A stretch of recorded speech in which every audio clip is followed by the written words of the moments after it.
Hey guys, welcome. Yeah, so this is a very exciting video because in this video we're going to answer the question, what is the number E? Now, I'm sure you're all familiar with the number pi, which is approximately 3.14, and a slightly less popular but equally important number in math is this number E, which is approximately equal to 2.718. And the number E, which is named after Euler, naturally comes up when you're talking about compound interest in Algebra 2, and that's why I'm discussing this in Algebra 2. But I do have a couple of calculus videos that already answer this question, what is the number E? But until you get to calculus, how can you understand what the number E is? As Einstein once said, if you don't know how to explain it simply, then you don't understand it. Something like that, right? Okay, alright, so let's get started. Here's a very simple way to understand what the number E is. Let's say you invest $1 in a bank, and let's say that the bank paid you 100% interest per year. Now remember, as a fraction, 100% is equal to 1. 75% is equal to 0.75, but 100% is equal to 1 as a fraction, right? So that means that if you invest $1 in a bank and you're paid 100% interest, this is what you'll make after 1 year if interest is paid annually. So again, you're given a fixed interest of 100% per year, and you've invested an initial amount of $1. This is what you'll make if interest is paid once a year. That's annually.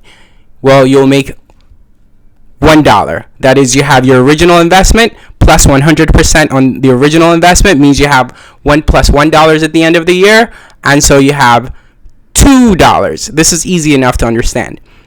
Again, the interest is fixed. It's 100% interest per year, and the initial investment is also fixed. And this is what you'll make if you're paid interest once per year. How about, again, you've invested only $1 and you're still paid 100% interest per year, but you're paid interest twice a year, meaning biannually. Then you will make this much money. And let me explain why. If you're paid interest biannually, you make $2.25 at the end of the year as opposed to $2. It's still $1 initial investment. It's still 100% interest. So why is this amount at the end of the year different if you're paid biannually? This is why.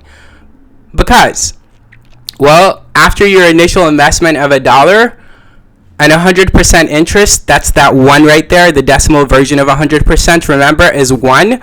Well, if you're paid interest twice a year, in 6 months, this is how much you will make. You'll make your original $1, that's that 1 there, plus 50% of what you would have made at the end of the year, and so you'll make $1.50.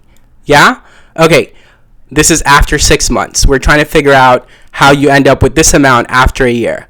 Well, notice that in 6 months, you no longer have an investment of $1. Your dollar investment has now grown to $1.50. Therefore, for the second half of the year, you're paid 100% interest on $1.50. And therefore, at the end of the year, you make $1.50 times 1 plus a half. And you should see why this needs to be there, right? And the second half of the year, why this makes sense.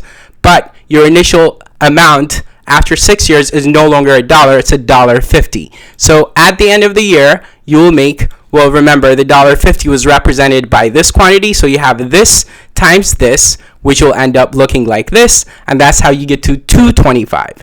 Yeah? Okay, cool. Now, again, still, initial investment of $1, still paid 100% fixed interest per year, but this time, let's say you're paid interest quarterly. That means 4 times a year. Then this is how much you'll make. You'll make this much. And notice how this looks very much like this. The only change is this 2 is now a 4, as is this 2. Right? And so if we crunch the numbers and see how much we come out to, we make $2.44. Alright, cool. Let's continue in this pattern. So then naturally, it makes sense that if you're paid interest monthly at the end of the year, you will have this much money, right? But how can we increase the frequency of interest payment per year. In other words, this is annually, biannually, quarterly, monthly. What about if you're paid daily? If you're paid daily, this 12 would change, and this 12 also, to 365, right? What about if you're paid every minute? What about if you're paid every second? Obviously, this number 12 would grow if you're paid every second. What about every denomination of a second? That is, you're paid interest continuously. If that happens, then this is how much money you'll make. You will make E dollars. So you see, the number E is the limit of the quantity 1 plus 1 over n to the power n as n goes to infinity. Notice here, n is 2. Here, n is 4. We're looking at the quantity 1 plus 1 over n to the power n, where here, n is 2, n is 4, n is 12 here, and as n goes to infinity, you end up as a limit approaching the number E on the quantity 1 plus 1 over n to the power n, again, as n goes to infinity. So this is what E is, and I hope it makes sense. And obviously, this $1 right here is just a placeholder, right? Like, it's keeping the dollar sign for us. Other than that, if you get rid of the dollar sign and the 1, because multiplying by 1 doesn't change anything, then you'll see all that remains is the quantity 1 plus 1 over n to the power n. And again, as n goes to infinity, that quantity goes to E. Yeah? Cool. All right. I hope this makes sense. And look out for more videos in Algebra 2, in particular about compound interest. Keep watching, and yeah, take care.